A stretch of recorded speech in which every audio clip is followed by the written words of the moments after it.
स्वरचित श्लोक से ही मंगलाचरण कर रहा हूं। आप जिस छंद में कहें मोदी जी उसी छंद में श्लोक तत्काल में बनाऊं। मैं आपका मित्र हूं, ये भगवान ने सामर्थ्य दिया। 1 घंटे में आज भी मैं 100 श्लोक बना पाता हूं, 1 घंटे में।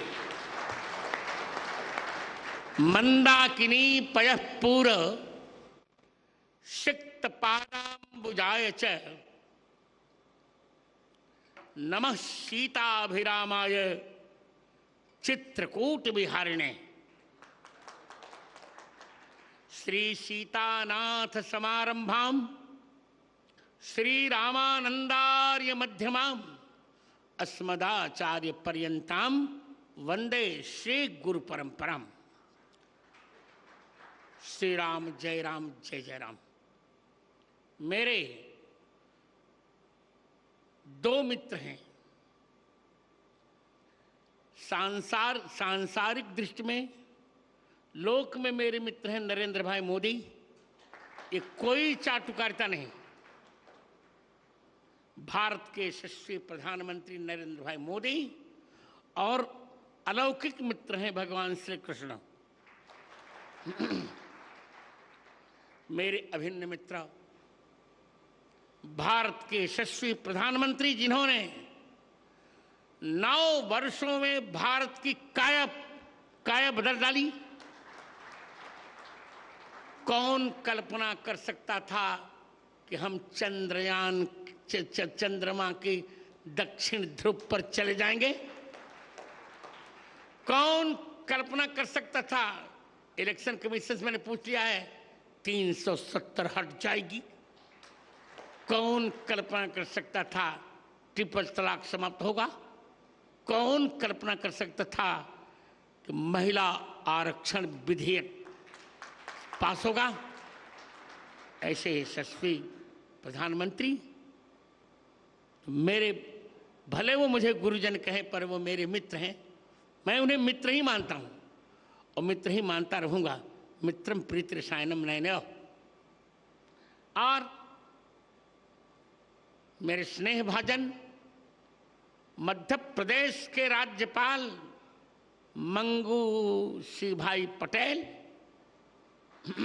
और मध्य प्रदेश के यशस्वी मुख्यमंत्री शिवराज सिंह,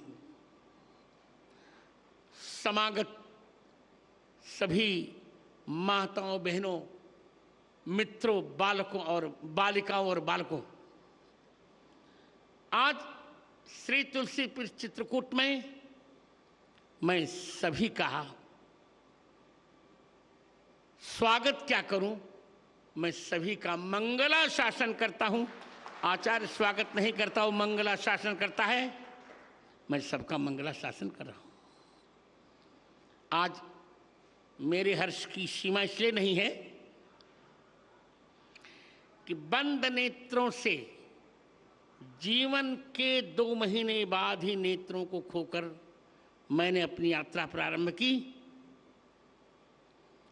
एक संस्मरण छोटा सा सुनाकर मोदी जी, 4 साल का मैं था तब, जब मेरी चिकित्सा मुंबई में चल रही थी तो डॉक्टरों ने कहा नेत्र अब नहीं ठीक हो सकेंगे। उसी समय मुरारजी देसाई के भतीजे थे अमोल जी देसाई, बहुत अच्छे डॉक्टर थे, गुजराती जानते थे। उन्होंने कहा मुझसे, मेरा पहला नाम लेकर, गिरिधर उदास मत हो, तुमको 2 नेत्र मिल जाएंगे। कौन से?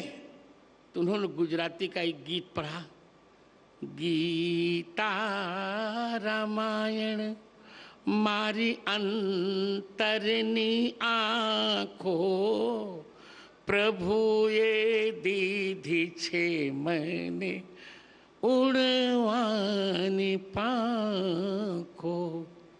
मैंने यही मूल मंत्र जीवन में उतारा और जीवन के 5वें वर्ष में पूरी गीता कंठस्थ कर ली 15 दिन में, और जीवन के 7वें वर्ष में मैंने संपूर्ण रामचरितमानस कंठस्थ कर लिया। 2 आंखें मुझे मिल गई मित्र। कभी भी मैंने ब्लाइंड कंसेशन नहीं लिया, कभी भी मैंने ब्लाइंड छात्रवृत्ति भी नहीं ली। क्योंकि मैं अपने को दृष्टि बाधित मानता ही नहीं।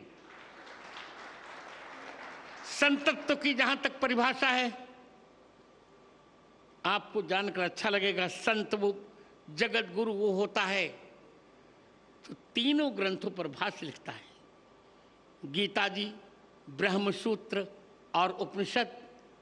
आपके स्नेह से मित्र, मैंने 1998 में ही तीनों पर भाष्य लिख लिया था और तत्कालीन प्रधानमंत्री मेरे बड़े अच्छे मित्र यशस्वी अटल बिहारी वाजपेयी ने उसका लोकार्पण किया था।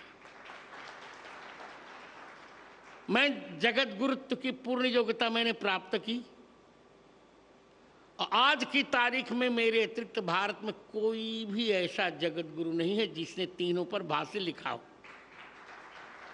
ये आपको बताकर मुझे अच्छा लगेगा कि मैं अपनी बिरुदावली नहीं कर रहा हूं, पर आपको लगना चाहिए कि बंद आंखों से भी कितना काम किया जा सकता है। मित्र, मैंने अब तक 230 पुस्तकें लिखी। जिन 3 पुस्तकों का आप लोकार्पण करने जा रहे हैं, यद्यपि एक पुस्तक और थी पर मैंने पीएमओ को सूचित नहीं किया था, उसका नहीं। जिन 3 पुस्तकों का आप लोकार्पण करने जा रहे हैं मित्राज, उनमें से प्रथम पुस्तक है पाणिनि अष्टाध्यायी पर वृत्तित्रयी। पाणिनि अष्टाध्यायी का मूल केवल 25 पृष्ठों में है। उस पर मैंने 3 वृत्तियां लिखी। उसका कलेवर है 9000 पृष्ठ। और मित्र सोचो, मैंने भगवान से भी कह दिया है कि मुझे आंख कभी नहीं चाहिए और मोक्ष भी नहीं चाहिए, बार बार भारत में जन्म चाहिए, वो भी वशिष्ठ वंश ब्राह्मण कुल में जन्म चाहिए। मित्र, दूसरी पुस्तक मेरी है श्री कृष्ण की राष्ट्रलीला। राष्ट्रलीला तो सभी जानते हैं भगवान की, राष्ट्रलीला कोई जानता नहीं। एक अफवाह लोगों ने फैलाई कि श्री कृष्ण के परिवार ने मदिरा पान किया, उच्छृंखल हो गया। सारे विषयों को मैंने खंडन लिखा उसमें, जिसका लोकार्पण आप करने जा रहे हैं, श्री कृष्ण की राष्ट्रलीला। और तृतीय ग्रंथ है मेरा, जो आज के समय में सबसे बड़ा संस्कृत का महाकाव्य है। उसका नाम है श्री रामानंदाचार्य चरितम। 27 सर्गों का यह महाकाव्य है, उसकी हिंदी भी है। इन 3 ग्रंथों का आज आप लोकार्पण करेंगे। यही मेरा सारस्वत सम्मान है और सबसे बड़ा सम्मान है। मेरी कल्पना में या मेरी भावना में यह है कि मेरे सामने दो लोग हों, भगवान राम और भारत माता। तो मोदी जी, पहले मैं भारत माता को प्रणाम करूंगा, फिर भगवान को।